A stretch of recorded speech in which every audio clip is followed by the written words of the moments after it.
Hello guys, എന്ത് കഥ ചങ്ങായിമാരെ പെരുന്നാനാട്ടി ഒരു ദിവസം എടുത്ത വ്ളോഗാവാ. അങ്ങനെ ജസ്റ്റ് തിരക്കാണ്ട് നമുക്ക് വീഡിയോ എടുക്കാൻ കഴിഞ്ഞിട്ട് പെരുന്നാന്റെ ഒരു ദിവസം മുന്നേ വെള്ളിയാഴ്ച അങ്ങനെ നമ്മൾ നേരെ ജുമാക്കോയി.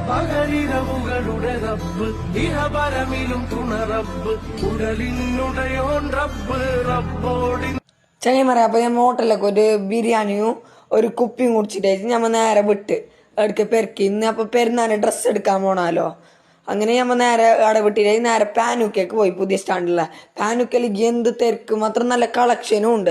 അങ്ങനെ നമ്മൾ പാനുക്കന്ന് ഡ്രസ്സ് കൊടുത്തിട്ട് വന്നിട്ട് അയച്ച് മുടി ഒരു അലങ്കോലായിന്. നാളെ പെരുന്നല്ല കുറച്ച് മുഞ്ചായിരാന്നിട്ട് നമ്മൾ നേരെ മുടി എടുക്കാൻ പോയി. നേരെ നായ്മുറല പോയി. നായ്മുറ നല്ല കട്ടിങ് ചെയ്യുന്ന ഷോപ്പും ഉണ്ടായിന്. അങ്ങനെ നമ്മൾ നേരെ പുതിയ സ്റ്റാൻഡിൽ നിന്ന് ബസ്സും കയറിയിട്ട് നേരെ വിട്ട് അടുക്ക് നായ്മുറലേക്ക്. അങ്ങനെ നമ്മൾ നായ്മുറലെത്തിച്ച് ഫുള്ള് മുടി തന്നെ നോക്കും. എൻ്റെ ഇതാ ഫുള്ള് ആലങ്കോലായിട്ടുണ്ട്. ആ മുടിയെല്ലാം ഇതാക്കിയിട്ട് മുടിയൊക്കെ വെട്ടി കുളിച്ചിട്ട് വന്നിരുന്ന ഒരു ഇതാണ് എൻ്റെ മനസ്സിൽ ഇപ്പൊ തോന്നി. അപ്പൊ നമുക്ക് കുഞ്ഞ് ഫോളോവേഴ്സിനെ സബ്സ്ക്രൈബേഴ്സിനെല്ലാം നമ്മളെ സബ്സ്ക്രൈബേഴ്സിനെല്ലാം കാണാൻ കഴിഞ്ഞ്. അപ്പൊ മുടി എടുത്തിട്ട് വന്നിട്ട് നിങ്ങൾ നിൽക്കണ്ട, ഷാറുഖ് ഖാനൊന്നല്ല ഞാൻ ഞാൻ എഴുതിയ വരി ചന്ദനം മണക്കില്ല കരുത്ത ക്ഷത്രിയന. ഓക്കെ